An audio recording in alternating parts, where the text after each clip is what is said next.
The last 24 hours, or to be precise, the night period over the last 24 hours, witnessed two strikes in different parts of the world.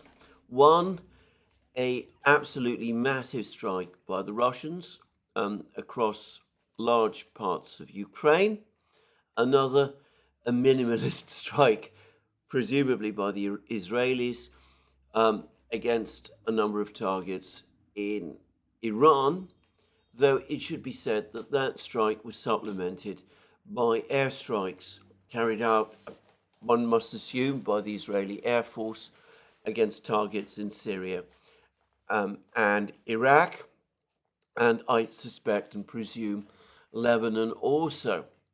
I'm going to first start by discussing the Israeli strikes, because this is something that we have been waiting for now anxiously for several days, ever since the Iranian missile strike on Israel, which took place over the course of the last weekend. So, first of all, what do we know? The answer is not very much. The general consensus is that the attacks on Iran were carried out by drones, apparently relatively small drones, that they targeted some kind of facility or facilities near the Iranian city of Isfahan, a historic city of Iran and of Iranian culture, by the way, with some astonishing architecture, but also an important city, economically speaking, one with many military facilities located around it. There's air bases there, and apparently there are various storage sites connected with Iran's nuclear industry. However, it seems that none of the nuclear industry sites, I'm choosing my words extremely carefully, were targeted. It's not entirely clear what exactly was targeted, though it's likely that it was some kind of a base of the Iranian Revolutionary Guard Corps. The Iranians are saying that all of the drones were intercepted and destroyed by Iran's air defense systems, and that the explosions that people heard over the course of the night in Isfahan were explosions of the air defense missiles detonating and destroying the drones. By the way, I want to stress again, that's what the Iranians are saying. We have no independent corroboration of it, as we'll see in a moment. And by the way, no independent refutation of it either, as we shall also see in a moment.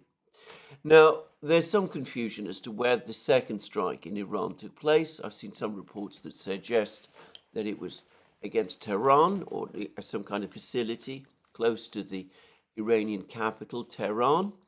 But other reports say it was Tabriz. Tabriz is a large city in Iran, in Iranian Azerbaijan, that's to say in northwestern Iran. It's possible that it was Tabriz, and that might explain reports that I've seen that the drones that were launched against the Iranian facilities in or close to Tabriz were launched from the territory of Azerbaijan, the Republic of Azerbaijan, north of Iran. Azerbaijan has a military relationship with Israel. Israel supplied weapons which helped Azerbaijan defeat Armenia in the war that the two countries fought against each other in the autumn of 2020. So it is possible that those drones did come from Azerbaijan, though of course the Azerbaijan government will never confirm that. In fact, they're certain to deny it if ever they are asked. And again, we don't know much about the effectiveness of this drone attack, but the suggestions, the claims that the Iranians themselves are making is that the drone attack was a complete failure and that, again, all of the drones were destroyed. Again, there is neither independent confirmation of that or independent refutation of that. And I, of course, am not in a position to say one way or the other. Now, as to who carried out these attacks, the overwhelming consensus is that it was Israel, and that appears to have been confirmed by a member of the Israeli cabinet, Security Minister Ben-Gvir, who's been going out making comments about how Israel has launched an attack on Iran.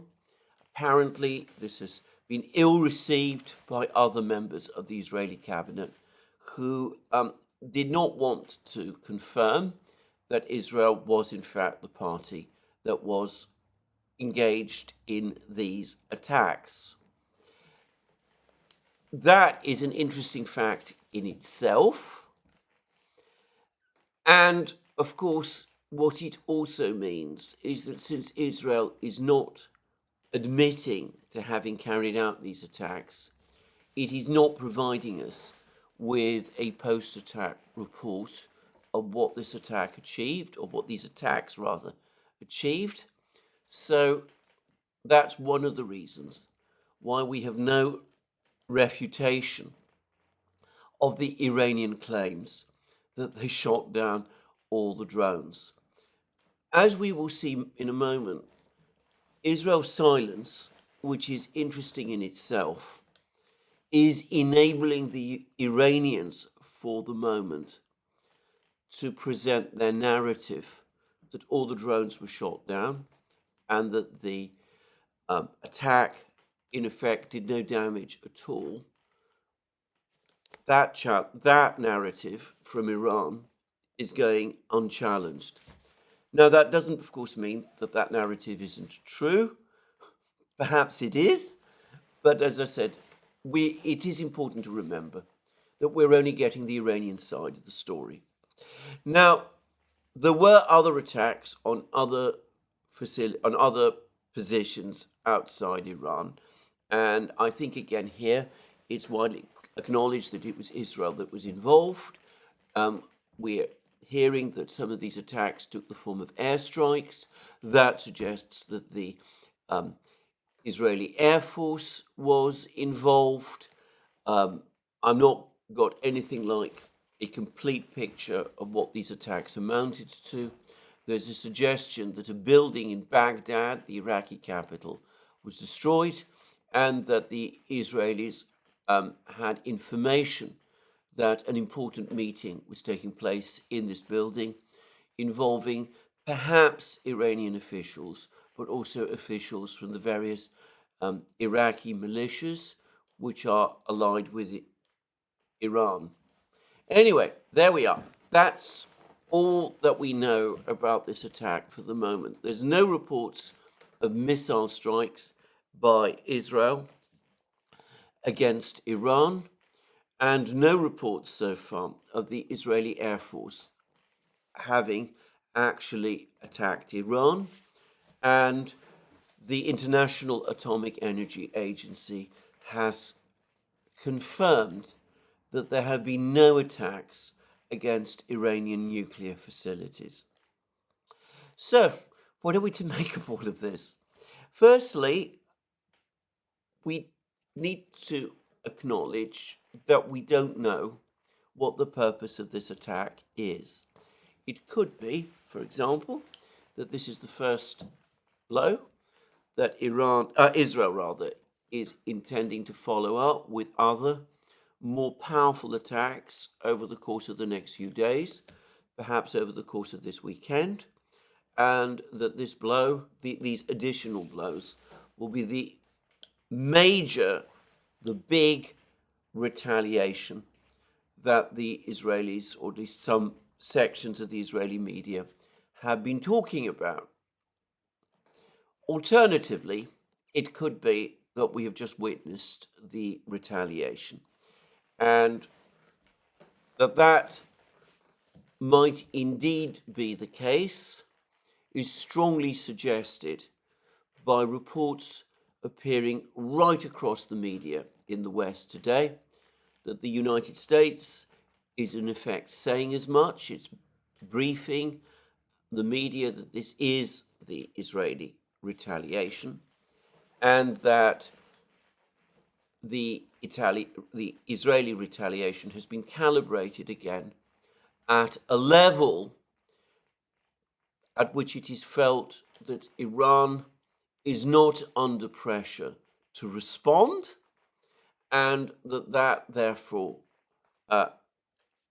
should mean, if the Iranians agree not to respond, that the crisis between Israel and Iran, which began with the attack by Israel on the Iranian embassy building in Damascus, that crisis has finally been brought under control and has been brought to an end. Well, as I said, we must wait and see.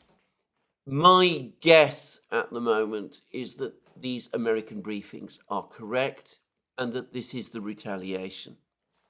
Now, if this is indeed the retaliation, if this is as far as Israel is prepared to go, then I'm going to express my own opinion, which is that the Iranians have come out ahead on points.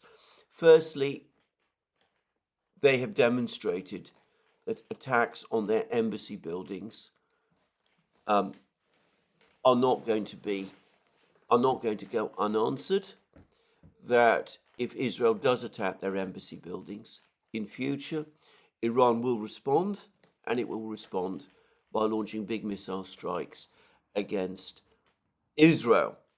Now, importantly, today, the Iranians have said two things. Firstly, they have said that given that this attack on their facilities in Isfahan, and let's say it was Tabriz, was a failure, they feel themselves under no obligation or pressure to respond, which suggests that they have agreed with the Americans to draw a line under this affair.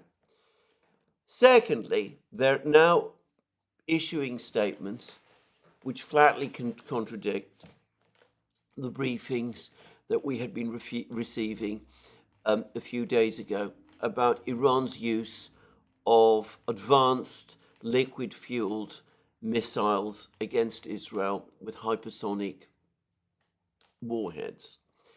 An official of the Iranian Revolutionary Guard Corps has now come forward and has said that no such missiles were in fact used. He's actually specifically denied that the Fateh 2 missile that I discussed at such length a video or so ago was used in the Iranian attack on Israel, that all the missiles and rockets that Iran launched against Israel were the earlier generation rockets and missiles, and that Iran was careful not, in fact, to launch against Israel the more advanced rockets and missiles that it actually has in its arsenal. Now, I'm going to suggest that, again, this is basically an attempt to dial down the tension. The Iranians, one way or the other, did manage to carry out strikes on two bases in Israel, and they did manage to damage a building apparently belonging to Israeli Air Force intelligence on the Golan Heights. They have therefore demonstrated capability, just as they've demonstrated resolve. They've shown that attacks on their embassy buildings will not go unanswered, and they've demonstrated that they have the capability to hit at facilities inside Israel. Now,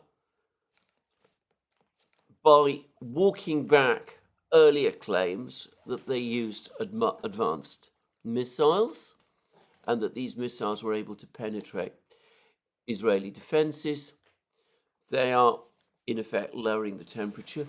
They're saying, well, actually, it wasn't such a big strike After all, people have got this all wrong. We did this in a purely demonstrative and performative way using old missiles. We caused the Israelis to spend $1.3 billion of their equipment to try to counter this attack by our second line or third line missiles. And at the same time, we're not aggressive. We're not sending hypersonic weapons. We're not launching hypersonic weapons against Israel. And in particular, and this is what this official has also said, and this is something the Iranians have said before, we were not targeting Israel's Dimona nuclear facility, where it is widely believed Israel manufactures its nuclear weapons. So that looks like the Iranians have dialed things down, and it does look as if the Iranians do feel that they have made their point. They've demonstrated capability and resolve. They feel that they've come out ahead on points. It's important to say that they've not won a major victory against Israel. As I said, this was an exchange of attacks, and neither side demonstrated its full capability against the other, not remotely, not on the basis of some of the information I have been getting. But the Iranians have gone and they've shown demonstrated publicly their determination, their resolve. They carried out a public strike against Israel. They've admitted to the fact, they've boasted about the fact, and some of their missiles got through. By contrast, Israel has conducted a very low-key strike, only using drones, and has done it in a furtive way.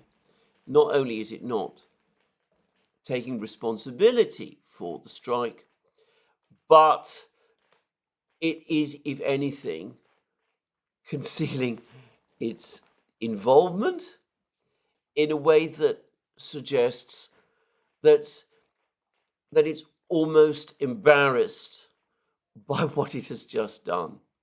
Now, obviously, in reality, the Israelis are downplaying what they've done because they've been told to do that by the Americans and by the G7 states. But inevitably, the contrast between the public way in which the Iranian strike was conducted and its scale, and the minimalist way in which the Israeli strike was conducted, and the furtive way it has been done, well, that will showcase a difference in seeming resolve. It will look to people across the Middle East, and by the way, in Israel as well, that the Iranians have shown greater resolve and determination than the Israelis have done. Now, if you think that is only my opinion, you would be wrong. I have seen an article that has just appeared in the Daily Telegraph in Britain by Jake Wallace Simons. The Daily Telegraph, I should say, in Britain has been the most outspokenly pro-Israeli broadsheet newspaper media outlet in Britain. It has backed Israel absolutely to the hilt. And this article, which has just appeared, says Israel has just handed Iran a major victory, and it goes on to say, if there is one adjective that has been attached to the assumed Israeli retaliation, it is limited. It has been used by the Americans, it has been used by the Israelis, and it was used by the British diplomats I spoke to who returned from Israel yesterday. Limited is all very well It plays nicely to the international community, who are congenitally bent on holding Israel to a draw, but it will hardly strike fear into the heart of the Iranian regime. What actually happened at the time of writing? Explosions were heard early on Friday morning near Isfahan in central Iran. The city is home to a variety of military targets, including the subterranean Natanz nuclear site, which has been targeted repeatedly by Mossad. The attack is thought to have been carried out by drones rather than missiles or airstrikes. Jerusalem has not yet taken responsibility, providing its self-deniability with an inbuilt exit from the spiral of explanation.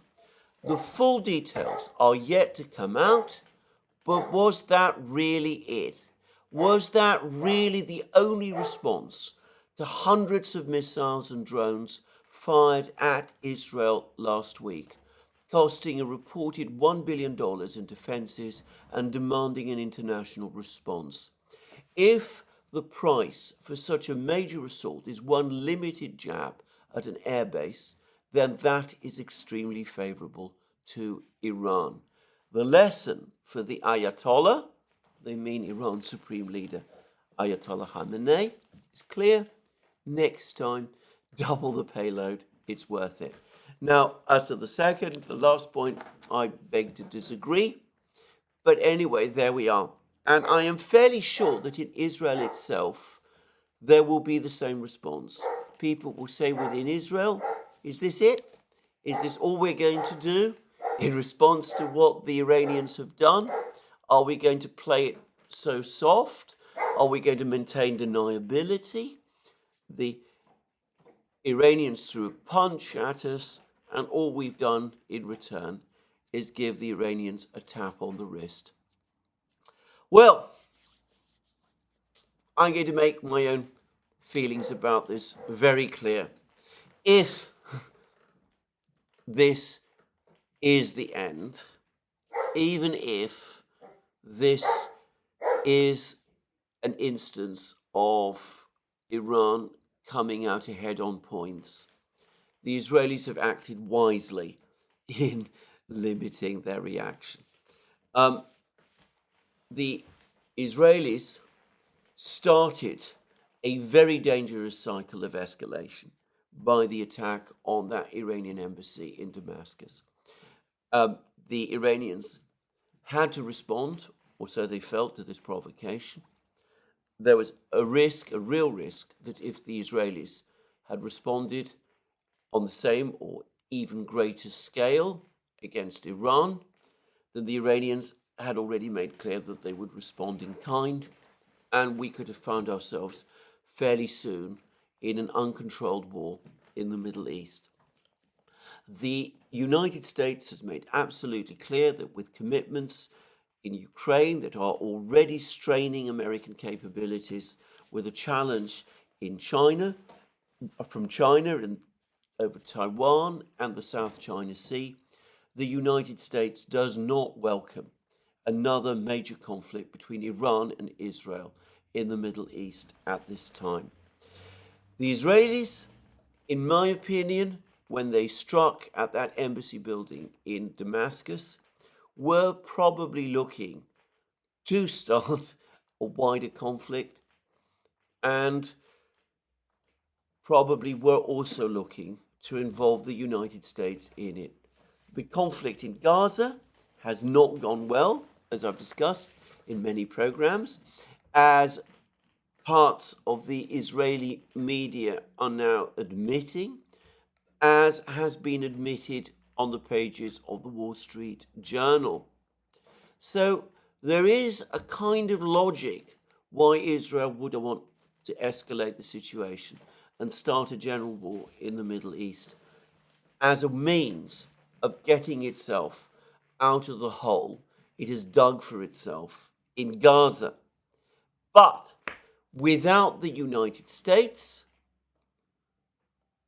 Israel would have found itself in a disastrous situation if it had plunged into a conflict with Iran. And though the United States would no doubt be deeply reluctant to abandon Israel in that situation, that sort of situation, given the stress on American capabilities, there would have to be a risk that rather than Israel and the United States prevailing, what would instead happen is that Israel would go down, pulling the United States down with it. By minimizing its own response to the Iranian strike, the Israelis have avoided that kind of disaster. And if that is indeed the decision that they have made, they have undoubtedly made the correct decision.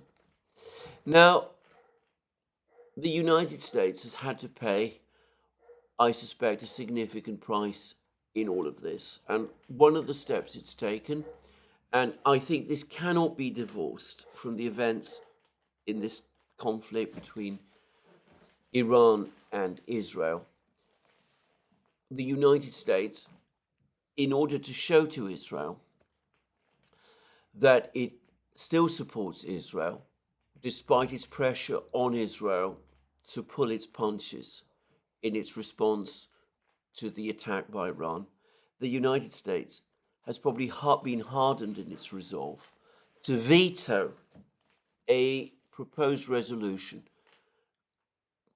brought to the UN Security Council, which would have paved the way for Palestine to be recognized as a state with full voting rights in the General Assembly. Now, the United States apparently went to immense lengths to try to avoid exercising the veto. It tried to get enough states in the Security Council to abstain on this resolution so that it would not have to exercise the veto. In the event, only 2 states went along, Britain and Switzerland.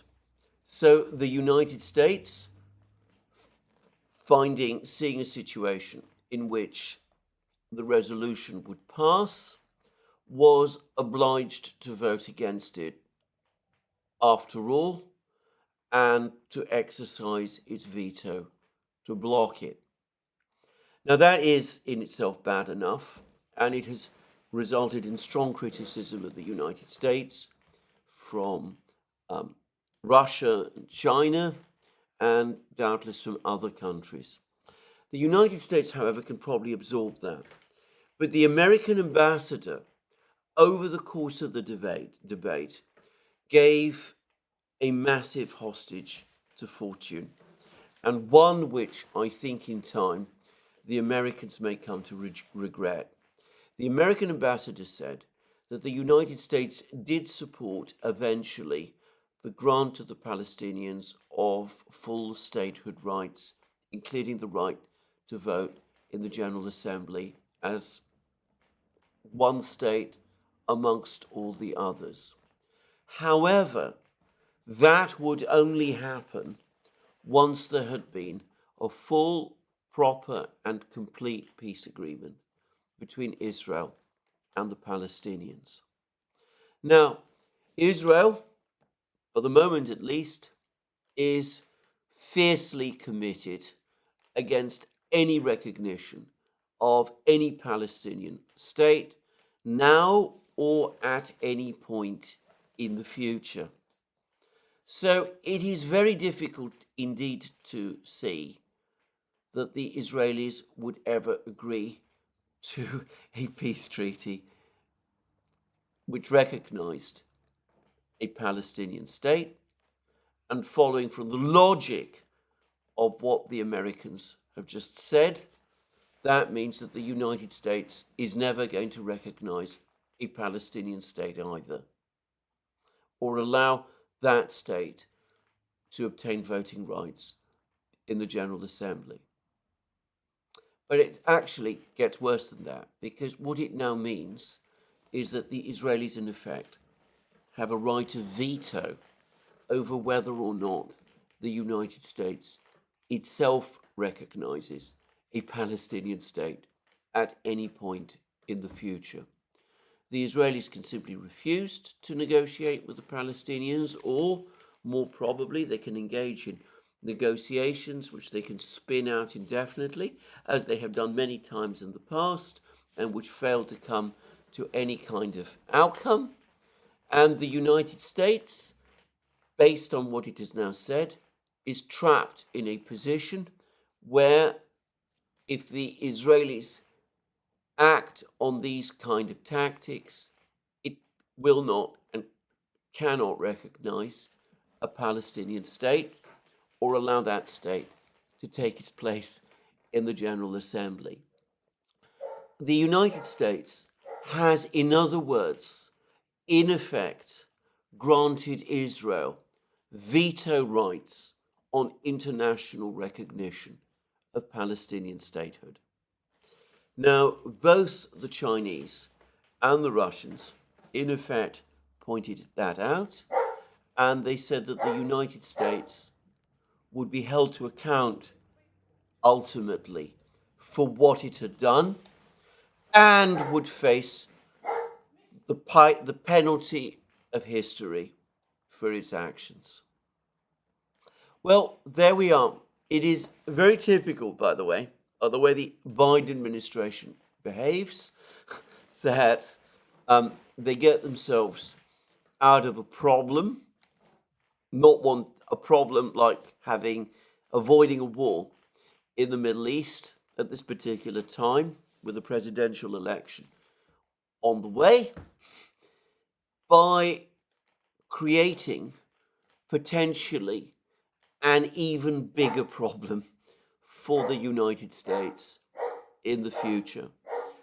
From this point on, it will be the United States held hostage by Israel over recognition of a Palestinian state, and it will be the United States which therefore will be criticized globally for the failure to grant the Palestinians recognition of their statehood, as international opinion now demands. Well, this administration is probably saying to itself that this is a small price to pay. They're not going to get a war in the Middle East before the presidential election in November. That problem, the other problem that they've now stored up, that can be left to future administrations to sort out. Well, that's their calculation. Of course, it's always open for a future administration to reverse course, but whether it ever will remains to be seen. Anyway, there we are.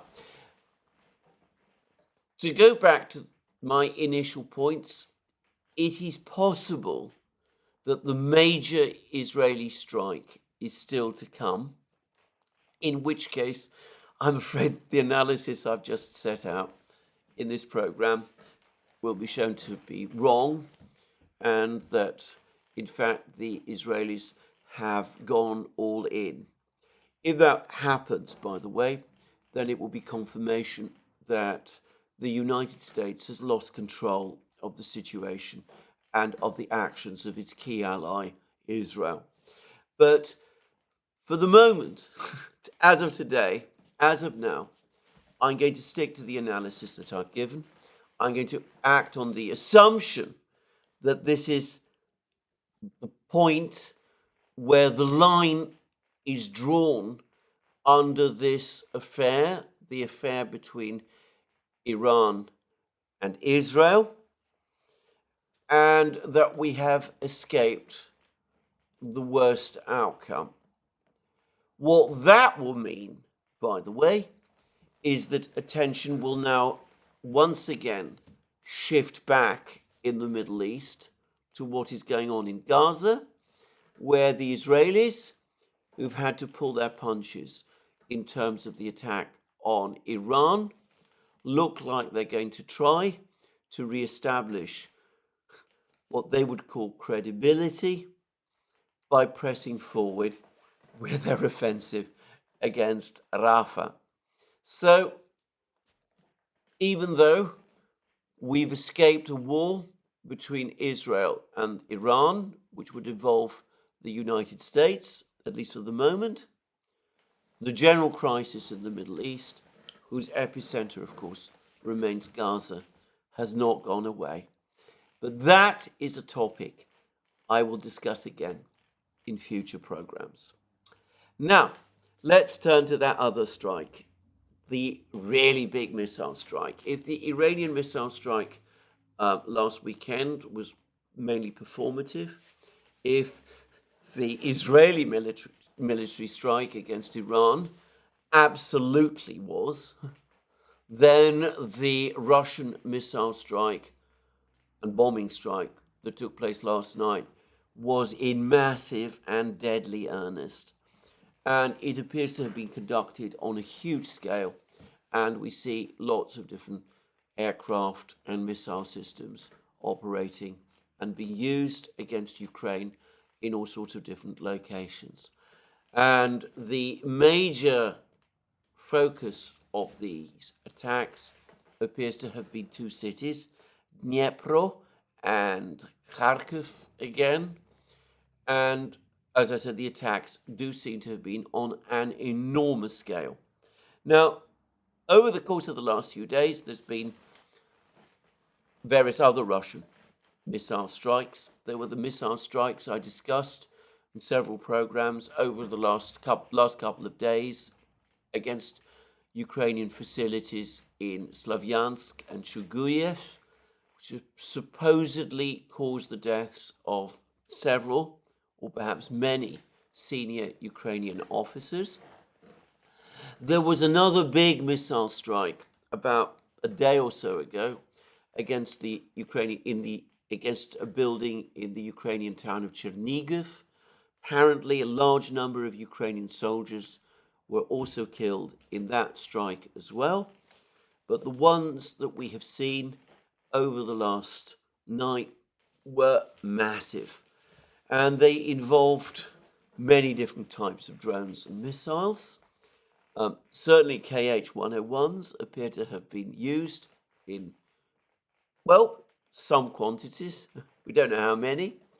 Importantly, Tupolev 22M3 bombers launching KH-22 or KH-32 missiles also participated in these strikes. Now, one of these bombers crashed on its return to Russia. This is well inside Russian territory. Predictably, the Ukrainians are opportunistically claiming that they shot down this aircraft. 3 out of the 4 crew, by the way, are safe. I think that is extremely unlikely, and the Russians are flatly denying it. This aircraft was well inside Russia when it crashed, and the Russians are saying that it was due to a technical problem with the engines. This sort of thing does happen. These are relatively old aircraft, by the way, dating principally from the 1970s.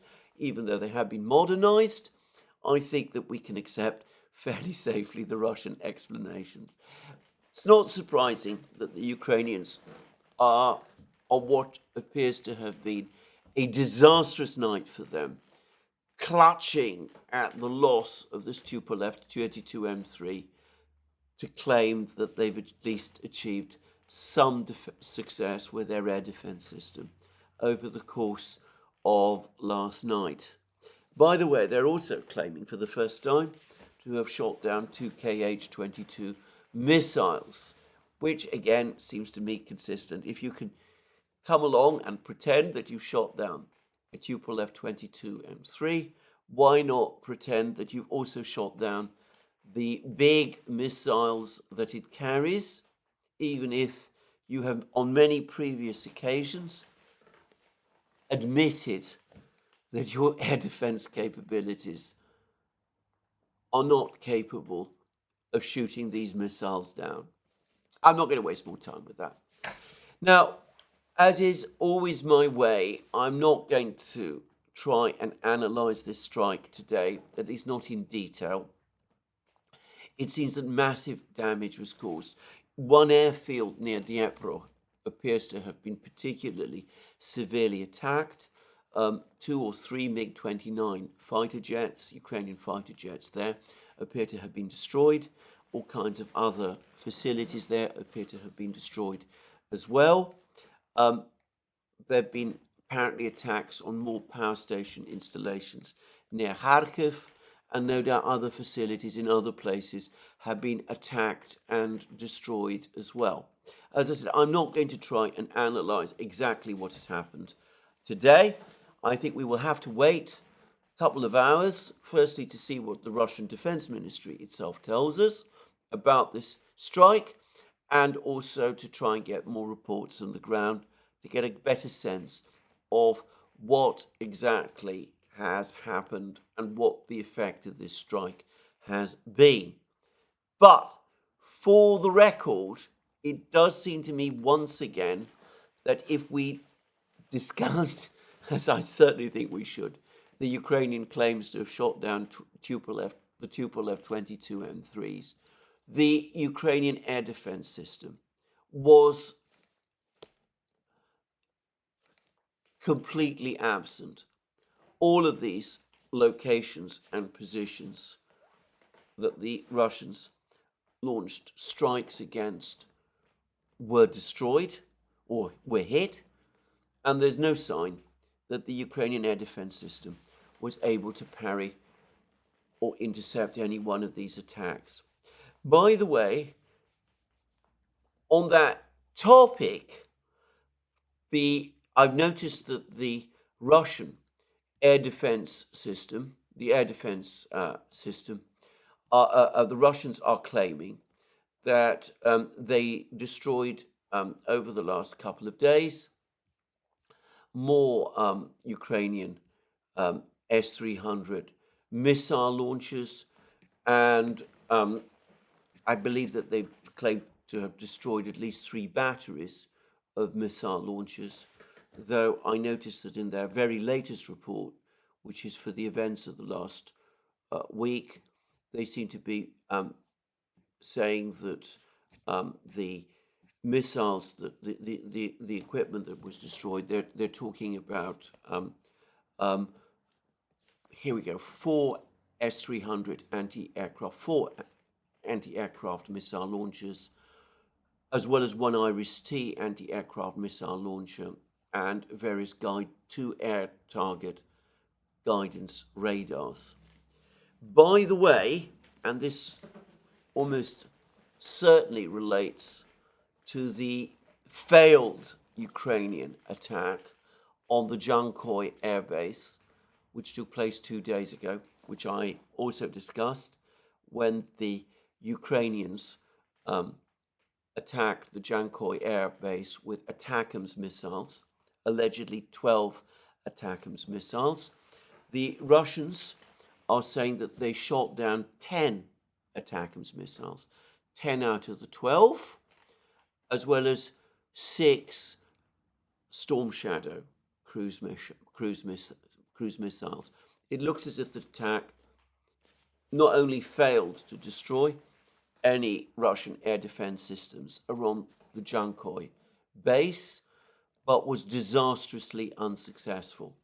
And the Russians are now also claiming, this is just a report that's just come up, that it was 3 MiG-29 fighter jets that were destroyed and 4 Antonov 26 military transport aircraft, presumably all at this airbase near Dnipro.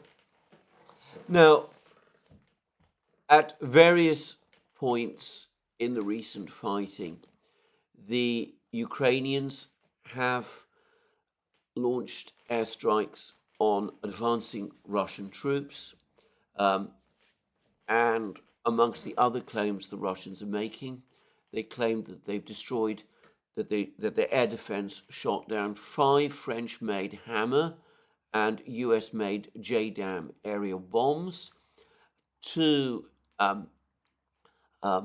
4 US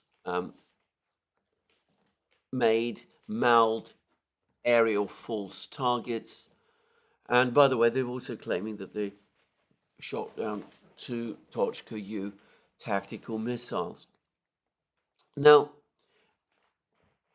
it does look as if the Ukrainians have been trying to attack Russian positions using guided aerial bombs. In fact, we've seen some examples of this, in, I believe, places like Krasnogorovka, for example. I'm going to make a guess that those aircraft were operating, the Ukrainian aircraft that were carrying out these airstrikes were operating from this airbase near Dnipro. They were probably the 4 MiG-29s that the Russians have destroyed. And there we go. We see that the Russians have basically hunted and destroyed them. So clearly this is part of what the Russians have been doing, destroying Ukrainian strike capabilities. That was what they achieved last night. They achieved many other things also, no doubt. They've destroyed more Ukrainian air defense systems, 4 S-300 launchers and 1 Iris-T launcher. And they also claim to have shot down 10 ATACMS missiles, 10 ATACMS missiles engaged in 1 strike and 6 Storm Shadows. So anyway, that gives us a sense of the state of the air war. I will return, as I said, in my next program to a more detailed discussion of this Russian strike.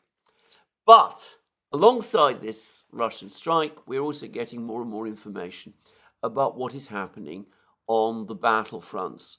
And here we get lots of more reports.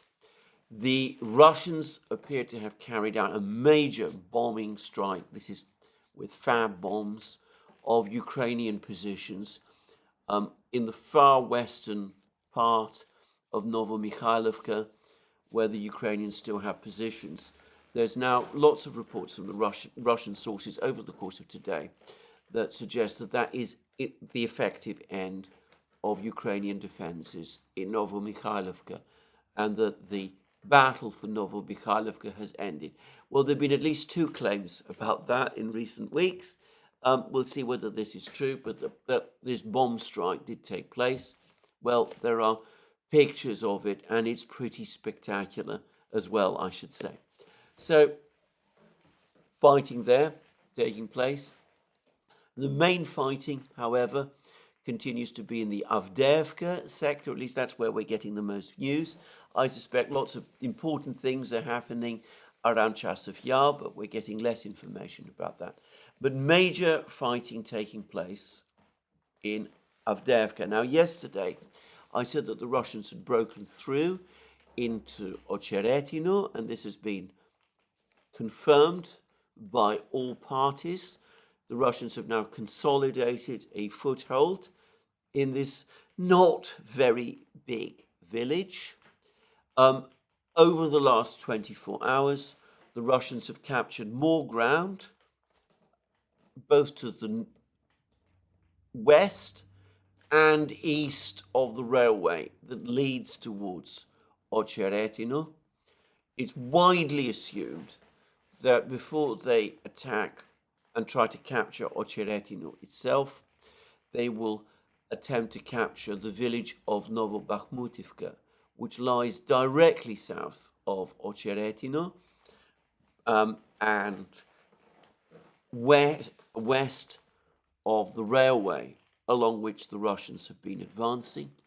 But more importantly, perhaps, it's now confirmed that the Russians have entered the village of Novokalinova to the east of Ocheretino, and that fighting is going on inside that village, and that the Russians are in the process of storming this village. So it does look as if the situation of the Ukrainians around Ocheretino is deteriorating fast. And in my program yesterday, I discussed the importance and significance of that. So a major operational crisis for the Ukrainians there.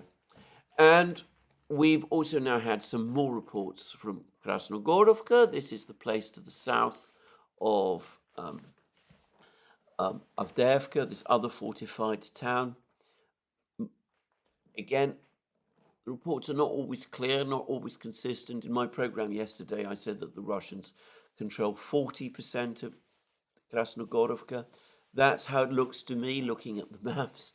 One Russian commentator lowered the estimate, or is given a much lower estimate. He says that the Russians only control 7% of Krasnogorovka. Looking at the maps, I don't understand that, by the way. It certainly seems to me that it must be significantly more than that. But anyway, again, looks increasingly as if the Russians are indeed advancing through Krasnogorovka. Ukrainian defenses in Krasnogorovka appear to be collapsing, and it looks also as if the Ukrainians are gradually retreating from Krasnogorovka, that they're gradually pulling back towards the northwestern outskirts of Krasnogorovka, probably with the intention of withdrawing entirely from this town at some point within the next few days. That's my guess.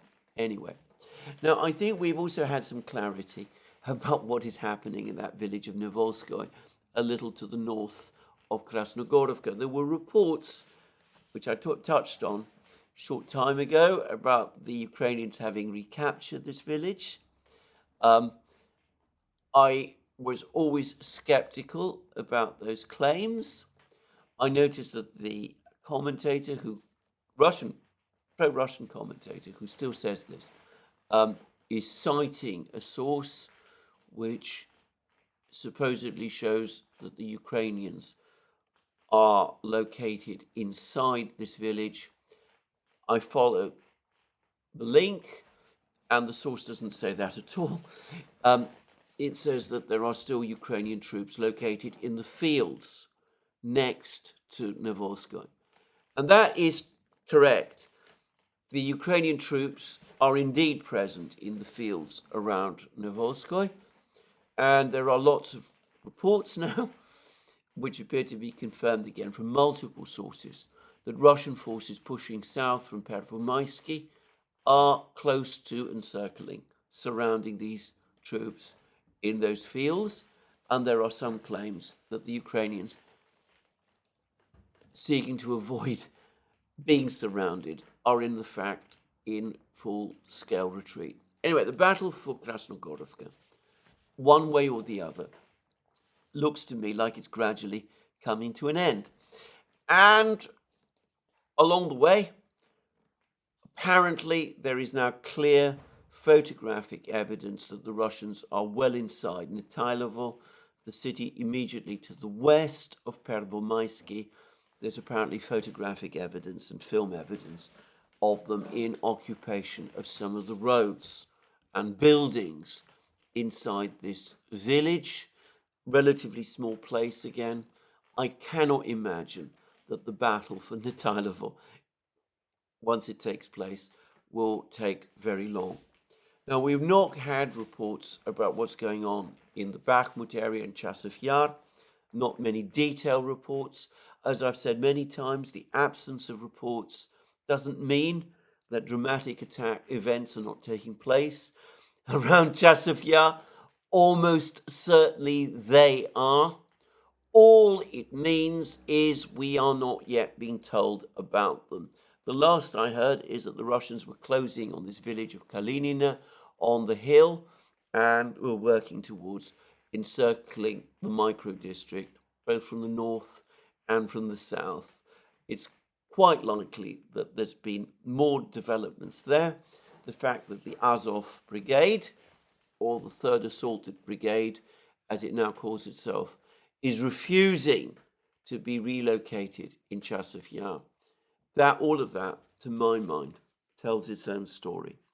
Now, the fact is, what we're looking at, and it's a point I've made previously, is an ongoing gathering collapse of the Ukrainian forces, the Ukrainian front lines. This is happening without the Russians so far launching an all-out offensive. Perhaps they do plan to launch that offensive. Perhaps it will be to exploit this gap that's been created west of Avdiivka. That would be logical. Perhaps it's intended to attack Kharkiv. The mayor of Kharkiv has just said that the situation in Kharkiv itself is now one of total panic. Who knows? But even without a further Russian offensive, the Russians are advancing and Ukrainian positions are crumbling. Even our old friend, Colonel Hamish de Breton Gordon, former tank officer of the British Army, has now written an article in the Daily Telegraph which openly admits this. He speaks about the Ukrainian front lines collapsing. And, if it's an admission from him, well, I'm not saying we should take it seriously, but perhaps it is indicative of the general mood in the West. And he does say that he's in touch with British officials who appear to corroborate all of that. So, a desperate situation and growing signs of desperation on the part of the West. Now, today, there is supposed to be an air defense, a meeting of European states to discuss the sending of air defense systems to Ukraine. It's apparently been convened by Jens Stoltenberg. Stoltenberg is looking, I'm not sure whether it's 7 Patriot missile systems, that's to say brigades, which would be 21 batteries.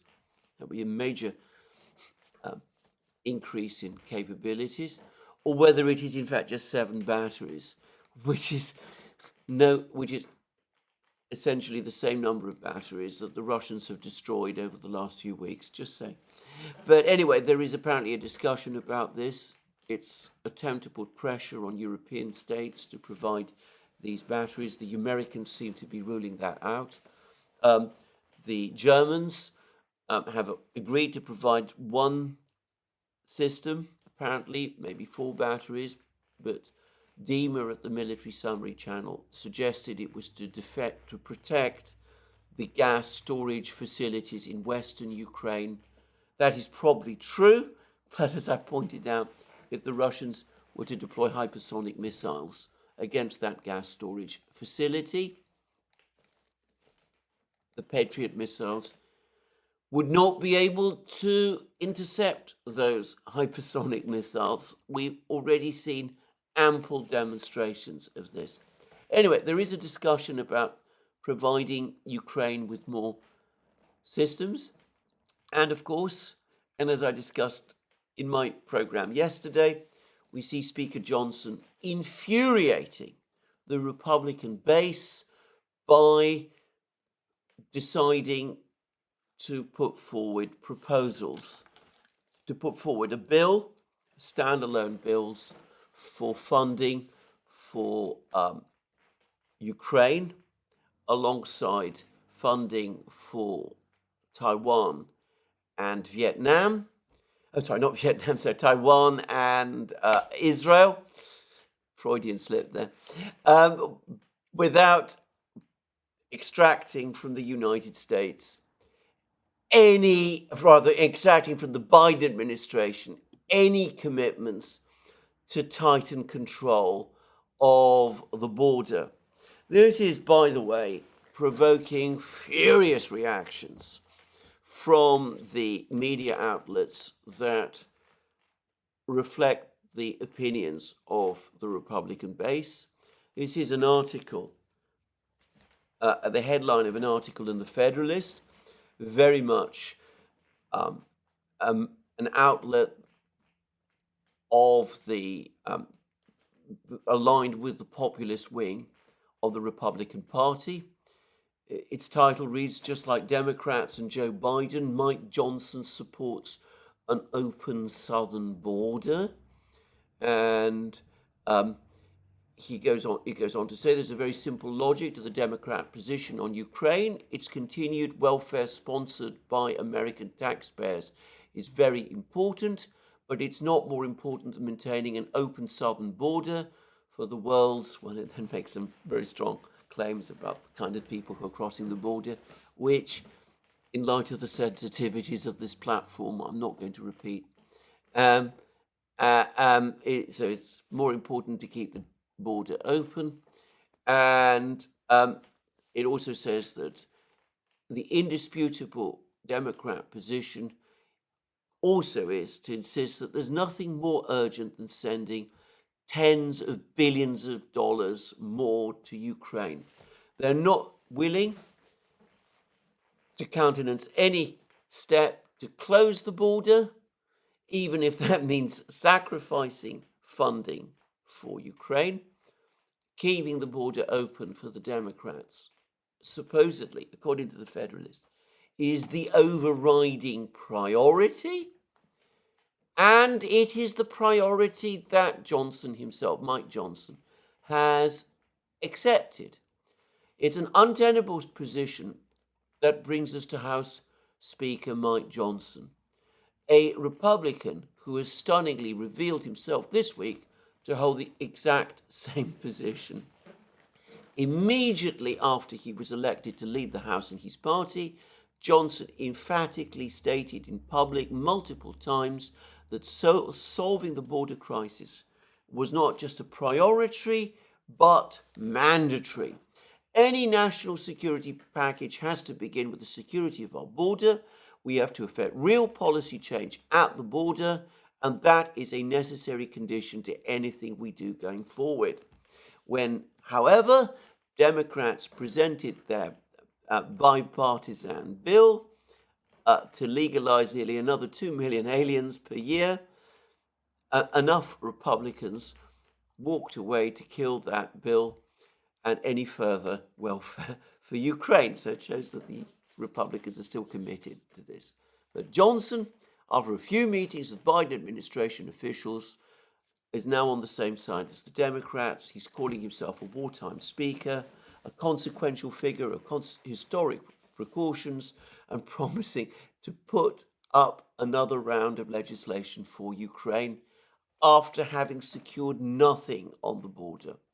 The Democrats weren't willing to budge on the border for the sake of their beloved Ukraine. And Johnson, in effect, is agreeing with them. Now, that's the Federalists' view. I'm sure that reflects the view of the Republican base. They're outraged by this. There's already moves to remove Johnson from his position as House Speaker. But yesterday I said what I think the reason is. He's been warned by the committee chairs in the House of Representatives, Republicans, but Republicans from the McConnell wing of the Republican Party, that unless Johnson supports funding for Ukraine, puts a bill for funding of Ukraine before the House of Representatives, then they will support the Democrats in a petition to put that bill before the House, even if doing so, in effect, overrides the veto, Johnson's veto on putting that bill to the House, even if it overrides the veto, in other words, of their fellow Republican Speaker. And I think that this is what has caused Johnson to back down and why he's now moved forward and put those bills before the House. Now, I fully expect these bills to pass. There is a real possibility, which I'm not in a position to estimate or work out, but there's a real possibility that Johnson himself is going to be ousted as Speaker over the next few days by the Republican caucus. Marjorie Taylor Greene is leading the charge. Others, like Representative Massey, have joined her apparently. It looks as if Johnson's position is collapsing. But I suspect that one way or the other, the Democrats and the McConnell Republicans will get their way, and this bill is going to pass. But what is it actually going to do? Well, here I think we've had a really helpful set of comments from the CIA director, Bill Burns. Burns has come forward and he said this. He says that if there is no more funding from the United States for Ukraine, if the Ukrainians don't get any more funding or support from the United States, then there is a strong possibility that before the end of the year, Ukraine will experience a military collapse. And that could mean either Ukraine's total defeat or a situation in which Vladimir Putin imposes his terms. That's one option. If, however, the Congress authorizes funding the $61 billion package, then he, Burns, is confident that Ukraine can hold out until the end of this year. Now note that he's not really saying what's going to happen after the end of this year. It's hold out until the end of this year. He'd like us to believe that what he thinks is that next year all the problems with military production in the United States and in Europe will have been sorted out, and that the situation on the battlefronts can be reversed. J.D. Vance, who probably has as much information on this question as Bill Burns does, thinks otherwise, and, well, experience has taught us to go with Vance against Burns. But I'm going to suggest that really what Burns is telling us is that the important thing is to keep Ukraine fighting until the end of this year. And what happens towards the end of this year? Well, the answer is the American presidential elections. So, in a sense, all that is happening, this whole business about getting this $61 billion package through, is not to enable Ukraine to win the war, but to prevent its collapse before the presidential election in November. I'm obviously imposing my own interpretation on Bill Burns's words, but I have no doubt that that is the correct one, and I have no doubt at all that that is how many members of the political class understand it. That, by the way, is something that is making the Republicans, those Republicans, probably the overwhelming majority, even more angry. I haven't gone through the whole article in the Federalist in detail, but one of the points they're making is that once again, the Republican leadership in Congress is going against the wishes of the Republican base. They are, in other words, knowingly demotivating Republican voters before the election in November, which might make members of the Republican base less likely to vote in the election, which, even if it doesn't prevent Donald Trump from winning the election, could prevent the Republicans from winning control of Congress. Anyway, I'm not going to get deeper into American politics. I find American politics, well, difficult to understand. I can sense some of what is going on. I'm not going to pretend that I can understand all of it. Congressional rules and procedures are incredibly complex. And of course, on top of everything else, what we have is an ongoing civil war in the Republican Party. It's clear to me that the populist base is gradually winning that war, but there are still key Republican McConnellite holdouts in important positions, and they are leveraging those positions to gain maximum advantage for themselves in that war. But let's go back to what Burns has said. If my interpretation is correct, Burns is no longer really thinking about a Ukrainian victory. He, and almost certainly the administration as a whole, are concerned now only about preventing a Ukrainian defeat before the presidential election. And that, I have to say, if I'm right, is the worst and most cynical and most deplorable calculus you can have. But it's the same calculus that Jens Stoltenberg, in effect, appears to be using, because he has just told the Ukrainians, look, we're going to provide you with the money. You can go on fighting with that money. We're going to give you all the money you need. We're going to give you some of the weapons you need. Nowhere near enough weapons, by the way. But ultimately, the business of providing the men is yours. We had a few weeks ago President Macron, France, coming up with proposals about sending French troops to Ukraine. I think that idea has probably, for the moment at least, been dropped.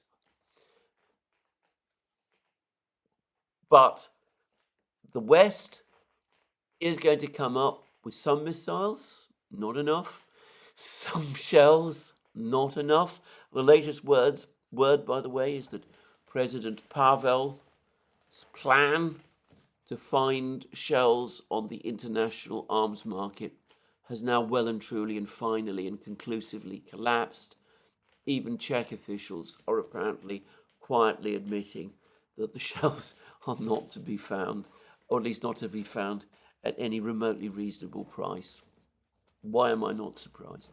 But anyway, they will provide Ukraine with some, but not enough shells. There's no word for the moment of providing Ukraine with more tanks. Of course, infantry fighting vehicles. Well, the Germans are still providing Ukraine with old Marder infantry fighting vehicles. The Russians have apparently assessed that these German vehicles are much too heavy and cumbersome and underpowered for successful operation in Ukraine.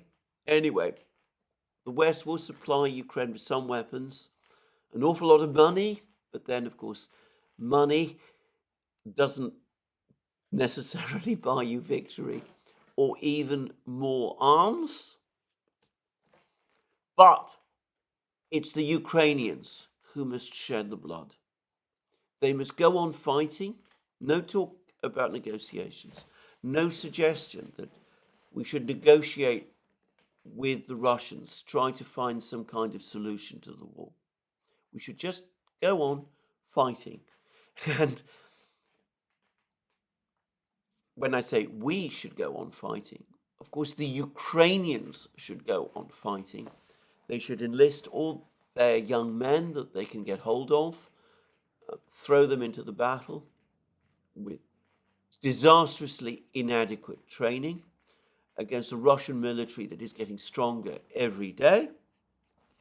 And, of course, we keep going until hopefully beyond the US presidential election and avoid what the political classes in both the United States and Europe, for some reason not really very understandable by me, seem to have convinced themselves is the worst possible outcome, which is the re-election of Donald Trump to the presidency.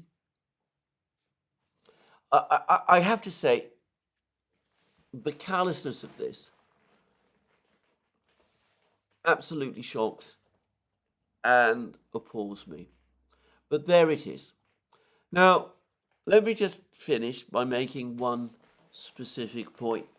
I spoke in program recently about how the Ukrainians launched 12 ATACMS missiles at the Jankoy Air Base in Crimea, that the attack doesn't seem to have been a success, that Ukraine lost 12 ATACMS missiles, or threw away 12 ATACMS missiles to no effect. Well, I underestimated, it seems, what actually happened. It's actually worse than that. If the Russian claims are true, what happened was that the Russians demonstrated their ability to shoot down ATACMS missiles, 10 of them. They claim to have shot down 10 ATACMS missiles, almost certainly over the course of that one attack. Now, I say that because the ATACMS is now being held up as the next wonder weapon. And the appropriations bill that we see now being put before the House of Representatives by Speaker Johnson, it apparently mandates the supply to Ukraine of ATACMS missiles. I spoke yesterday about how rapidly American arsenals are being depleted and how the $24 billion appropriation provided to the MIC, the US MIC, to provide more weapons, to replace the weapons that have been lost, is not going to be anywhere near enough to keep up with the continued outflow of weapons to Ukraine, which the other part of the appropriations bill authorizes.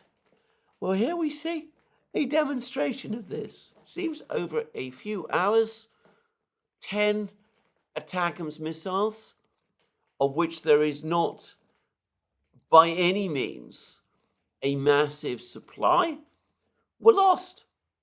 So, what to do? Well, very simple.